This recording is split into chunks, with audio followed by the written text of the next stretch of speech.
오늘이 6월 21일입니다. 다음 주가 6월달 마지막 주일이고 이제 그 다음 주가 되면 7월이 시작되어집니다. 모든 교회가 7월 첫 주를 맥주 감사 주일로 지키죠. 코로나 바이러스로 인해서 우리 주일의 예배가 많이 약해졌습니다. 직장에서 교회에 가지 못하게 하고 교회에 갔다고 하면 며칠간 출근도 못하게 합니다. 그래서 억지로 교회에 나와라 라고 사실 말하기도 많이 힘겨운 상황입니다. 그러다 보니까 지난 부활 주일도 우리가 그냥 그렇게 지나간 면이 없지 않아 있습니다. 아마 이 상태로라고 한다면 다가오는 맥주 감사 주일도 우리가 그렇게 보낼 것이 예상이 됩니다.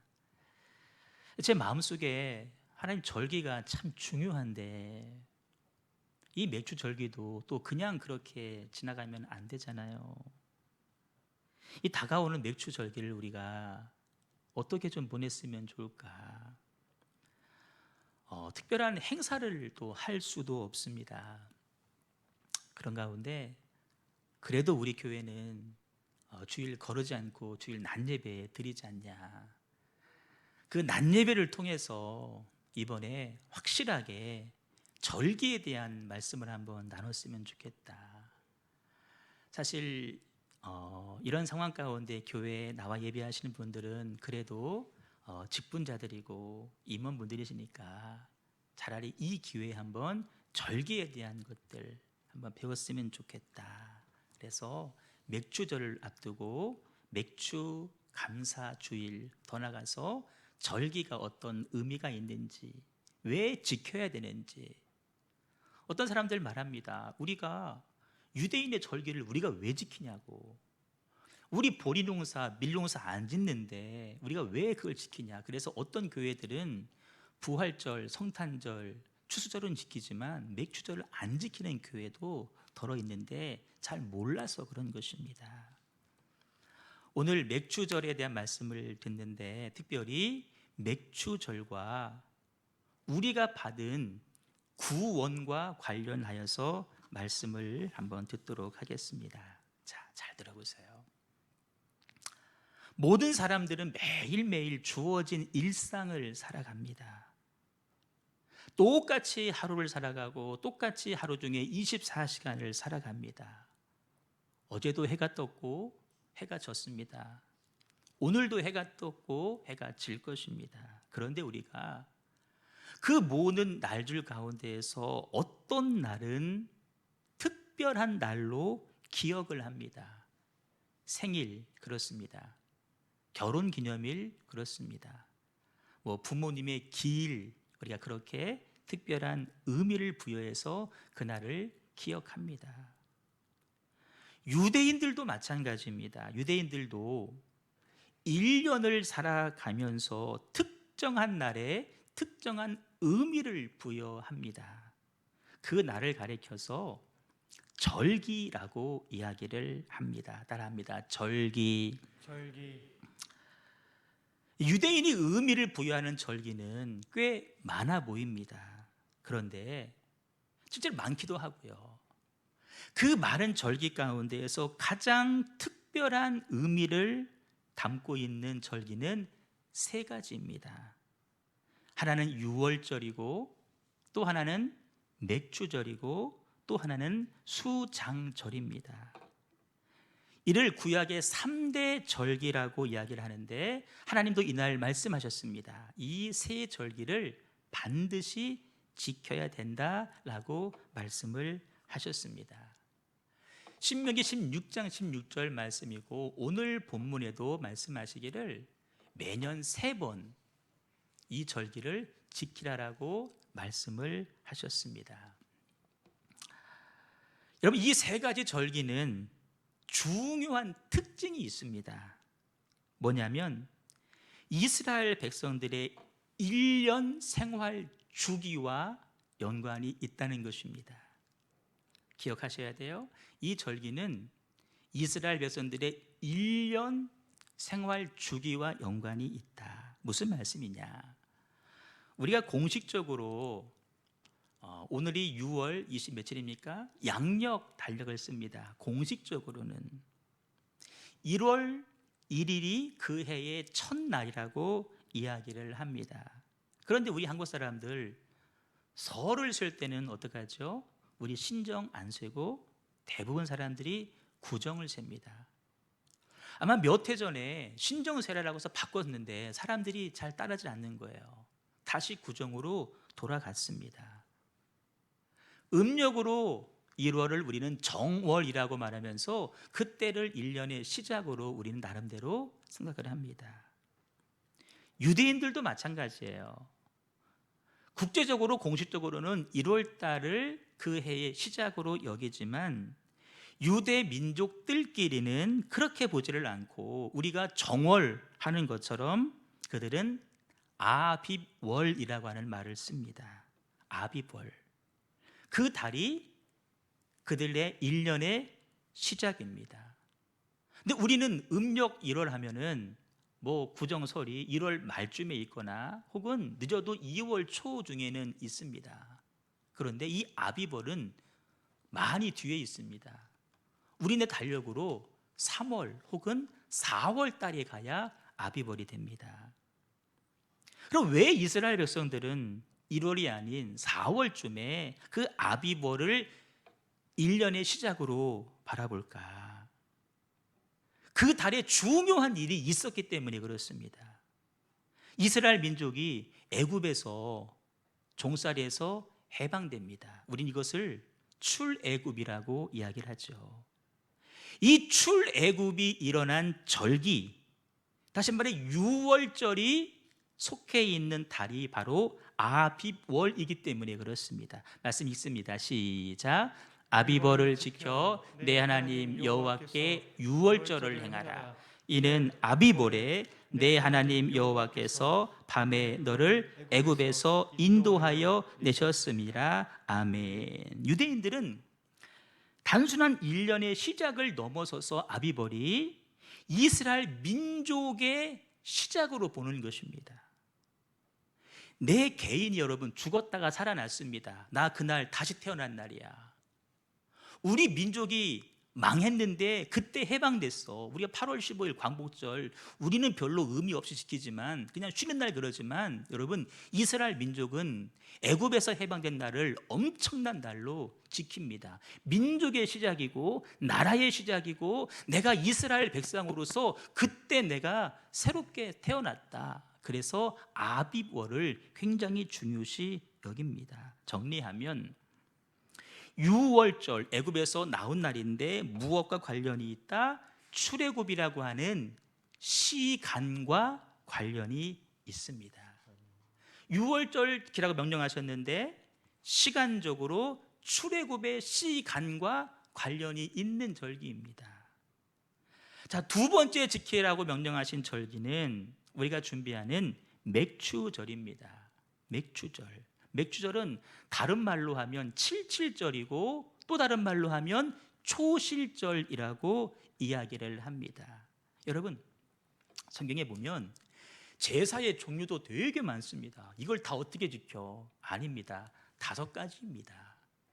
5가지인데 제사를 지내는 방법에 따라서 태워서 드리냐, 연기로 드리냐, 흔드냐 이런 것에 따라서 이름이 달리 불려지는 것뿐이지 실제로는 5가지입니다. 번제, 소제, 화목제, 속죄제, 속건제 5가지예요. 절기도 마찬가지예요. 되게 많아 보이지만 맥추절 하나도 어떤 때는 77절. 왜? 6월절 다음에 77에 49 지나고 50일째이기 때문에 그렇다. 그리고 초실절, 첫 번째 열매를 주님 앞에 드리는 절기라서 초실절이라고 이야기를 합니다. 여러분, 이 77절, 맥추절, 초실절이 왜 중요하냐? 2가지 때문에 그렇습니다. 방금 말씀드린 대로 초실, 첫 번째 열매를 주님께 드리는 절기이기 때문에 그렇습니다. 생각해 보십시오. 애굽에서 나온 이스라엘 백성들이 광야 40년을 살아갑니다. 그 광야에서는 자기 땅이 아니기 때문에 또 이동해야 되기 때문에 농사를 지을 수가 없습니다. 하나님께서 하늘에서 만나와 메추라기를 내려주셨습니다. 그런데 가나안 땅에 막 들어갔습니다. 그 땅은 우리가 싸워서 전쟁해서 넓혀가야 될 그런 땅입니다. 이제 막 왔기 때문에 농사를 아직 지은 적이 없습니다. 하늘에서 만나 메추라기도 중단이 됐습니다. 당장 배가 고픕니다. 그래서 급히 농사를 지었습니다. 처음 열매를 거두어서 그들의 허기진 배를 채우게 됩니다. 첫 열매. 그런데 보십시오. 내 땅이 없어서 힘들었는데, 먹을 것이 없었는데 내가 간단하지만 처음 열매를 거두었다. 여러분 얼마나 이게 감격스럽겠습니까? 그 첫 열매를 가지고 하나님 앞에 올려드리는 날이 초실절, 맥주절, 칠칠절입니다. 중요합니다. 절기는 시간과 관련이 있다 그랬습니다. 광야 40년을 막 마치고 가나안 땅에 들어왔을 시간입니다. 가나안에 오긴 왔지만 아직 정복할 땅이 너무 남아 있습니다. 가나안 땅에 몸은 들어와 있지만 실제 삶은 광야의 삶과 연장선상에 있다라는 것입니다. 이스라엘 백성들의 전체 삶의 여정을 보십시오. 애굽에서 구원받는 것 첫 번째, 광야 40년을 지내는 것 두 번째, 마지막 세 번째, 가나안 땅에서 말 그대로 젖과 꿀이 흐르는 그 복을 누리는 단계 세 번째. 그럴 때 지금 두 번째입니다. 몸은 가나안에 들어왔지만 아직 개간되지 않은 땅이고 아직 정복되지 않은 땅입니다. 두 번째 단계에 와 있다는 겁니다. 몸은 가나안에 있지만 실제는 광야 생활의 연장선이다. 이것을 좁혀서 1년으로 본다고 할 때 인생 1년으로 본다면 1년의 절반, 우리 삶 전체로 본다고 할 때에도 지금 중간쯤에 와 있다는 것입니다. 세 번째는 수장절입니다. 추수에서 저장한다고 해서 수장절, 광야 생활을 체험한다고 해서 장막을 치고 태어난다고 해서 장막절이라고 이야기를 합니다. 우리로 추수감사주일입니다. 한 해의 끝자락에서 결산의 시기에 드리는 절기입니다. 이 세 가지 절기는 그들의 일련의 삶의 흐름과 관련이 있다라고 말씀을 드렸습니다. 인생 전체로 볼 수도 있습니다. 애굽에서 구원받은 그 시간에 감사해서 유월절을 지킵니다. 1년 삶의 중간쯤에 와서 하나님 이만큼 살게 하신 것은 하나님의 은혜입니다. 감사하는 것이죠. 이제 남은 그 절반도 하나님께서 복을 주실 것입니다. 미리 감사하는 거예요. 마지막 수장절 한 해의 끝자락에서 풍요로운 결실을 거두게 하신 하나님 앞에 감사하는 것입니다. 이렇게 이스라엘 백성들은, 유대인들은 1년을 살아갑니다. 연초에 유월절을 지키고 중간에 맥주절을 지키고 말에 수장절을 지킵니다. 올해 1년을 그렇게 살고 내년 1년을 또 그렇게 살아갑니다. 그 다음 해에도 또 그렇게 살아갑니다. 그 다음 해도 마찬가지입니다. 그렇게 평생을 살아가게 됩니다. 그게 뭐가 중요해? 아니에요. 그 여정 가운데 죄 가운데 나를 구원하신 하나님을 그들이 기억하는 것입니다. 내 인생의 초창기. 구원하신 것도 감사한데 내 삶을 인도해 주시고 복을 주신 하나님, 내 인생의 중반기. 더 나아가서 우리의 구원을 완성하실, 나를 저 천국으로 인도하실 내 인생의 마지막 단계, 그 하나님을 내가 계속해서 기억하는 것입니다. 작년에도 기억하고 절기를 지키면서, 올해도 기억하고 절기를 지키면서, 내년에도 절기를 지키면서 그것을 기억하고 되새기는 것입니다. 그 모습을 바라보면서 우리의 자녀들이, 우리 가정의 삶이, 우리 부모의 삶이, 내 삶도 하나님의 시간의 흐름 가운데 들어와 있는 거구나. 그래서 그들이 자연스럽게 배우게 되는 것이고, 그것이 뭐냐? 성도의 삶이라는 것입니다. 어떤 사람들은 삶에 오명이어 기적이 막 일어나고 무리를 걷고, 그게 기적 아니냐? 물론 그것도 기적입니다. 이 시대도 그런 기적 일어날 수가 있습니다. 하지만 저는 더 큰 기적은 이거라고 생각을 합니다. 내게 주어진 일상의 삶 가운데에서, 짧게는 1년의 시간 속에서, 길게는 내 인생 전체 평생의 삶 가운데에서 하나님의 구원하심과 하나님의 인도하심을 내가 잊어버리지 않고 기억하고 경험하고, 그 구원의 경험을 내 자녀들에게 알려주고 전수해 줄 수 있는 것, 그것이 더 놀라운 기적이 아닐까. 따로 어떻게 앉아 배워, 그것이 아니라고 할지라도 내 삶으로 보여줄 때 그 신앙의 모습이 그대로 그들 가운데 흘러 들어가서 내가 그렇게 살아왔던 것처럼 우리의 자손들이 하나님의 은혜를 기억하고, 구원의 은혜, 광야에서 인도하신 먹이심을 그들이 기억하고, 그런 삶을 계속 살아가다가 마지막에 우리 인생이 온전한 구원의 완성을 이루게 됨을 알고, 그들이 이 격변하는 세상 가운데서도 믿음으로 살아간다고 할 때, 여러분, 그것이 진짜 기적이 아니겠느냐. 아멘. 없던 게 생겨나는 것만 이 기적이 아닙니다. 이런 상황 가운데에서 자녀들이, 나부터 은혜를 알고 하나님의 인도하심을 경험하고 그것이 자연스럽게 흘러가는 것, 그것이 우리가 꼭 경험해야 될 최고의 기적이라는 것입니다. 여러분, 평범해 보이지만, 어렵고 힘든 상황이지만 그럼에도 불구하고 일상 가운데에서 나를 구원하신 하나님, 여기까지 인도하신 그 하나님의 구원의 시간과 하나님의 인도하심의 그 시간을 꼭 기억할 수 있기를 주님의 이름으로 축복합니다. 아멘. 그러면 나머지 그 반절의 삶도, 남은 6개월의 삶도 하나님이 그렇게 인도해 가실 것이다. 이것을 아는 사람들이 할 수 있는 것은 딱 한 가지입니다. 구원하시고 인도하신 하나님 앞에 감사하는 것입니다. 그것이 이어져서 구원의 완성으로 이어지는 것이죠. 여러분, 우리 삶 자체가 힘겨운 삶입니다. 하지만 우리 삶이, 여러분, 휩쓸려 떠내려가지 않았지 않습니까? 내가 그렇게 어렵고 힘들다고 했지만, 내가 망할 것 같았지만 내가 지금 살아서 숨쉬고 있지 않습니까? 내가 굶어 죽지 않았습니다. 내가 헐벗지 않았습니다. 내 발이 부르트지를 않았습니다. 우리 자녀들 그렇게 위태위태해 보였지만 자기 삶의 자리를 나름대로 조금씩 찾아가고 있지 않습니까? 이것이 뭘까요? 이것이 인도하신 하나님의 은혜라는 것입니다. 그 하나님의 은혜의 시간을 우리가 기억해야 된다. 맥주 감사절기는 짧게는 1년의 삶 가운데 그렇게 역사한 하나님을 기억하고, 길게는 내 인생의 절반 하나님이 그렇게 인도하셨다 기억하는 것입니다. 감사하는 것입니다. 두 번째, 맥주절기는 첫 번째는 시간, 두 번째는 장소와 연관이 있습니다. 처음 종살이하던 이스라엘 백성이 애굽에서 나옵니다. 애굽에서 나오자마자 그들이 하나의 물을 건너게 됩니다. 홍해를 건너게 되죠.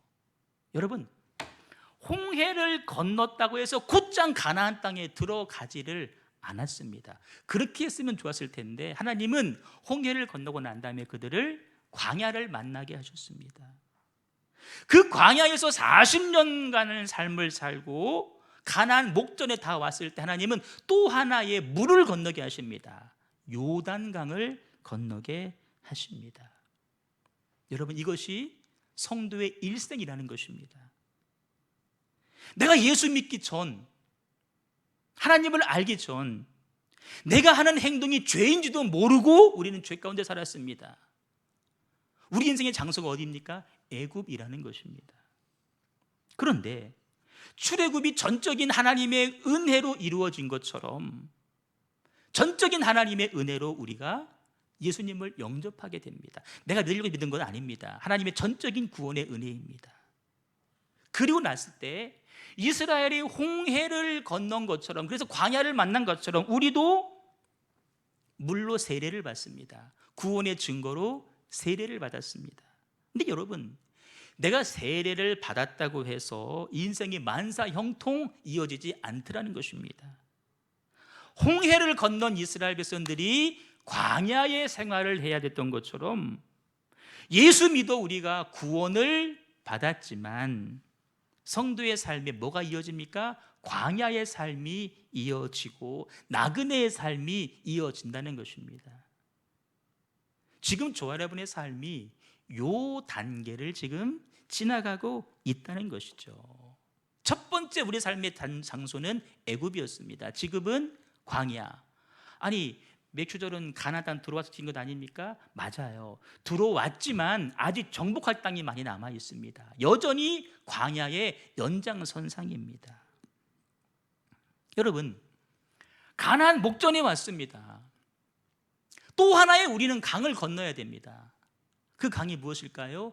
요단강입니다. 며칠 후 요단강 건너가 만나리. 우리는 다 그 강을 건너야 가나안의 복지를 누리는 것입니다.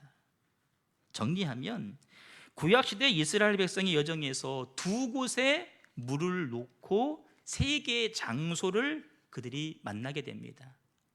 홍해를 놓고 홍해 앞은 애굽이요 홍해 다음은 광야입니다. 요단강을 놓고 볼 때는 요단강 앞은 광야요 요단강 건너서는 가나안 땅입니다. 이 세 곳의 장소가 우리가 지켜야 될 하나님이 명령하신 세 개의 절기와 밀접한 관계를 가지고 있다는 것입니다. 애굽 땅 나왔지요? 유월절을 지켜라. 유월절, 출애굽을 지켜 기념해라. 광야의 삶을 살지 않았냐? 광야에서 인도하신 하나님을 기억해라. 맥주절을 지켜라. 그리고 가나안 땅 들어가자마자 아직 할 일 많이 남았지만 첫 번째 열매를 거두게 하신 하나님을 기억해라. 마지막에 수장절을 지켜라. 농사를 지어서 창고에 쌓는 겁니다. 우리의 삶이 하늘의 상급이 저 하늘에 있다. 그것을 기념하면서 수장절을 지켜라. 여러분, 이 세 가지 절기, 세 가지 장소, 애굽, 광야, 가나안과 연관이 있다는 것이죠. 여러분, 맥주절기를 앞두고 광야와 관련이 있다 그랬습니다. 광야에서 어떤 일이 있었을까요? 많은 사건들이 있었습니다. 만나와 메추라기 먹었습니다. 반석에서 물도 마셨습니다. 여러분, 먹는 거 말고 더 중요한 일이 광야에서 있었습니다. 하나님과 이스라엘 백성들 사이에 계약을 맺는 것입니다. 계약을 맺는 것입니다. 너희가 내 말을 잘 듣고 내 언약을 지키면 내가 너희 민족을 내 소유로 삼을 것이고 나는 너희들의 제사장 나라가 될 것이고 거룩한 백성이 될 것이다. 하나님과 백성 사이에 약속을, 계약을 맺게 됩니다. 계약. 이게 광야에서의 가장 중요한 일입니다. 그럴 때 이 약속을 구체적으로 어떻게 이행할 것이냐, 약속의 시행세칙으로 하나님께서 율법, 말씀을 주십니다. 백성들이 광야에서 만나의 힘으로 건너간 것이 아닙니다. 메추라기의 힘으로 버틴 것이 아닙니다. 이 하나님의 약속, 계약, 이것이 이루어진다. 그 말씀을 붙잡고 그들이 광야 40년을 견딘 겁니다. 말씀은 방향입니다. 이쪽으로 가, 이쪽으로 가. 그런데 여러분, 갈 힘이 없습니다. 갈 힘이 필요합니다. 힘은 뭘까요? 약속을 붙잡은 사람들이 하나님을 신뢰할 때 주시는 하나님의 기운, 성령이라고 말하는 것입니다. 그래서 6월절이 지나고 난 다음에 성령 강림 절기가 오는 것이고 그 다음에 맥주 절기가 오는 것이죠. 성도의 삶은 그것입니다. 하나님의 약속을 기억하고 약속의 시행세칙 말씀을 붙잡고 성령의 충만함을 받고 광야 같은 이 땅을 살아가면서 가나안 땅에 들어가서도 그 땅을 차지하고 정복하는 영적인 싸움에서 승리하는 삶이 바로 성도의 삶인 줄로 믿습니다. 그럴 때 여러분, 맥추절은 그 중간에 와 있다는 거예요. 그 중간, 그 징검다리입니다. 앞과 뒤에 징검다리. 지금 뭐 할 거냐? 하나님의 은혜를 기억해봐라. 감사하고 앞으로도 하나님이 그것을 완성하실 것이다. 그것은 나의 구원입니다. 구원을 하나님께서 완성시켜 주실 것이다. 그러니까 맥추절기 우리 농사 안 짓는데요. 밀농사, 보리농사 아닙니다. 우리가 이미 다 구원을 받았지만 그것은 약속된 겁니다. 아직 이룬 것이 아닙니다. 그것을 내가 온전히 이루어가기 위해서, 완성시키기 위해서 지금 이 타이밍이 너무나 중요하다는 것입니다. 그래서 하나님은 말씀하시기를 맥추절을 지켜라. 먼저는 첫 번째 열매, 감격스럽지 않니? 감사해라. 그리고 이 땅을 너희들이 다 차지하고 정복할 것이다. 이 믿음을 가지고 주 앞에 감사하라는 것이죠. 시간과 관련이 있고 장소와 관련이 있습니다. 여러분, 이건 이스라엘 백성들만의 이야기가 아닙니다. 우리 삶의 사이클과 그대로 적용이 됩니다. 작게는 한 해가 그렇습니다. 길게는 우리 인생 전체가 이 안에 다 들어와 있습니다. 물론 개중에 어떤 분은 모태신앙 계시죠. 하지만 대부분 사람들은 예수 믿기 이전에 그것이 죄인지도 모르고, 아니 알면서도 우리는 죄 가운데 살았던 사람들이, 저도 그랬습니다. 그것이 뭐냐? 애굽의 시간입니다. 애굽이라고 하는 장소입니다. 전적인 하나님의 은혜로 애굽에서 나와 홍해를 건넌 것처럼 우리도 하나님의 은혜로 어느 날 예수를 믿게 되었습니다. 근데 그걸로 끝난 것이 아니라 그 다음 삶이 지금처럼 가뜩이나 어려운 삶 가운데 코로나까지 와가지고 지금 광야 같은 삶을 살아가고 있습니다. 그런데 우리가 죽었습니까? 안 죽었습니다. 굶었습니까? 안 죽었습니다. 하나님의 은혜로 힘겹지만 오늘을 살아서 버텨오고 있다는 것입니다. 이 삶이 반복되고 또 반복될 때 그것이 마지막에는 가나안 복지로 이어진다는 것입니다. 그냥 발만 담그는 것이 아니라 그 모든 복지를 내가 다 누리게 된다는 것입니다. 우리 삶이 그 안에 들어와 있습니다. 여러분, 예수님의 삶을 중심으로 모시고 살아라는 것은 다른 것이 아닙니다. 아니, 작년에 지킨 절기를 왜 올해 또 지키나요? 아니, 매년 지켜야 됩니다. 우리가 작년에 생일상 받았다고 올해는 그냥 넘어가요, 그렇게 하지 않지 않습니까? 이렇게 매년 반복해 가는 것이 예수님 중심의 삶인 것입니다.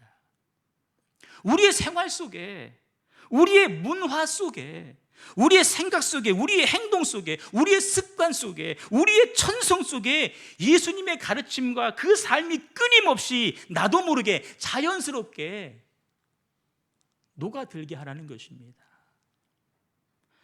얼마 안 되신 분들은 이게 참 어색합니다. 낯설어요. 생경스러워요. 그런데 오랜 신앙생활을 하신 분들의 유익함입니다. 이것이 내 몸에 젖어 있다는 것입니다. 그래서 어릴 적 신앙 교육이 중요한 것입니다. 평생 그들의 삶 가운데 젖어 있는 모습이에요. 젖어 있는 모습. 나도 모르게 예수님을 닮아가게 됩니다. 예수님의 인내를 내가 보여주게 됩니다. 예수님의 긍휼하심을 내가 나타나게 됩니다. 예수님의 사랑을 내가 실천하게 됩니다. 예수님의 섬김을 내가 보여주게 됩니다. 예수님의 희생을 내가 보여주게 됩니다. 그 삶이 오래 지속되신 분들이 그 삶을 통해 주님의 성품을 드러내는 것입니다. 우리는 그렇게 살다가 하나님의 부르심을 받고 천국에 가는 것입니다. 여러분, 이게 성도의 삶입니다. 가뜩이나 힘든데 왜 절기는 또 와? 그게 아닙니다. 우리 구원의 중간, 연결고리, 완성을 향한 지금 과정이 있는 것입니다. 14절 말씀 보시면 세 번 내게 절기를 매년 세 번 지켜라라고 말씀하십니다. 여러분, 중요한 것은 지켜야 됩니다. 중요한 것은 잘 보관하셔야 됩니다. 다른 어느 누가 빼앗아가지 못하도록 중요한 것은 지켜야 됩니다. 다음에 농사를 위해서 종자를 받아놨습니다. 먹을 게 없다고 해서 그거 내일로 먹어버리면 안 됩니다. 그거는 지켜야 됩니다. 보관해야 됩니다. 정원도 가꾸지 않으면 잡초밭이 됩니다. 산도 산림도 잘 조림하고 가꾸지 아니하면 온통 잡목이 뒤덮인 쓸모없는 산이 되고 마는 것입니다. 가꿔야 됩니다. 우리 신앙인의 삶도 마찬가지입니다. 받은 은혜도 잘 가꾸셔야 됩니다. 그냥 내버려 두면 엉겅퀴 가지 덤불되고 마는 것입니다. 주님의 은혜 잘 지켜야 됩니다. 주신 복도 잘 관리하셔야 됩니다. 그래야 번성해지는 것입니다. 그게 뭐냐? 일련의 주기에 따라서, 교회력에 따라서 우리의 삶을 거기에 맞춰가는 것입니다. 신앙의 훈련입니다. 그것이 계속 반복되다가 우리는 천국에 가는 것입니다. 17절 보시면 내 모든 남자는 매년 3번씩 주 여호와께 보일지니라 라고 말씀하십니다. 보여줘라, 나타나라는 거예요. 집에 있지 말고 하나님 앞에 나와서 너의 몸을 보여주어라. 유대인들은 디아스포라라고 얘기를 합니다. 흩어져 삽니다. 박해 때문에 흩어진 유대인들. 우리 한국 동포들이 미국으로 흩어져 살잖아요. 그걸 디아스포라라고 이야기를 합니다. 흩어져 살다가도 정해진 3번의 절기가 되면 다 예루살렘으로 오라는 겁니다. 멀어서 못 가는데요? 아니라 이거 오라는 거예요. 바빠서 못 오는데 아니에요. 바빠도 오라는 거예요. 와라, 와. 어디로? 예루살렘으로 와라. 사도행전에 보시면 그렇게 절기 지키러 예루살렘에 왔던 사람들 아마 처음에는 습관적으로 의무감으로 왔을지 모릅니다. 근데 그들에게 말씀하길 예루살렘을 떠나지 말라는 말씀이 들립니다. 그들이 너무나 강력한 그 말씀에 예루살렘을 떠나지 않습니다. 집으로 돌아가지 않았습니다. 그들이 거기에 머물러 있을 때에 약속하신 성령을 오순절에 받게 된 것입니다. 나와라. 하던 일 내려놓고 시간을 내려놓고 비용을 들여서라도 성전으로 나와라. 그래서 주님을 만나라. 여러분, 지킬지니라, 보일지니라, 행동으로 보여주라는 것입니다. 가장 적극적인 삶을 보여주어라. 이런 의미가 있습니다. 보여주어라, 지켜야 된다는 계속 지키는 것이다. 따릅니다. 절기는 계속 지키는 것입니다. 계속 지키는 것입니다. 매년 지키는 겁니다. 그 매년 지키는 그 일상이 나를 온전한 구원으로 인도해 주시는 것입니다. 그 매년 할 때 되새길 때 내 삶의 습관이 되게 하고 천성이 되게 하고 문화가 되게 하고 가정과 가문의 어떤 유전자 속에 하나님을 향한 은혜가 들어가게 하라는 것입니다. 그 속에 뿌리를 내리면 그것이 그들의 삶을 지켜주게 된다는 것입니다. 여러분, 뿌리가 깊지 못하면 뽑혀버립니다. 흔들립니다. 자녀들 삶을 어떻게 지켜줄 것인가.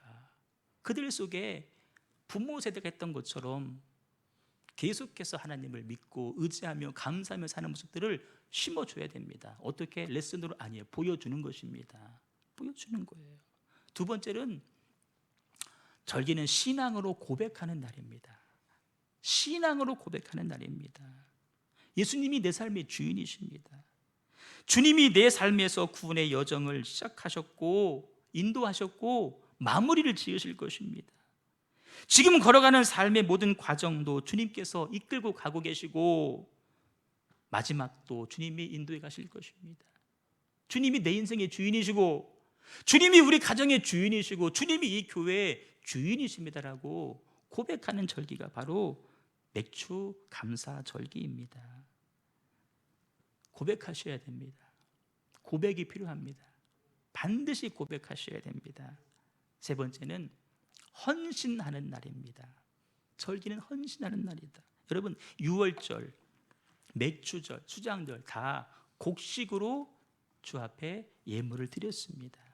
하나님 앞에 나올 때 빈손으로 나오지 말라라고 분명히 말씀하셨습니다. 빈손으로 내게 보이지 말아라. 하나님 명령입니다. 예물을 드리라는 것입니다. 헌신하라는 말씀이십니다. 여러분, 내 삶의 헌신이 주 앞에 드려져야 됩니다. 내 시간이 드려져야 됩니다. 주신 재능이 주 앞에 드려져야 됩니다. 여러분, 없는 거 빚내서 갖자는 얘기 아닙니다. 하나님 앞에 하나님 이것이 내가 할 수 있는 헌신입니다라고 주 앞에 보여드리라는 거예요. 보여드려라. 하나님은 양을 계산하시는 분이 아니십니다. 그 속에 너의 헌신이 있느냐 없느냐를 보시는 겁니다.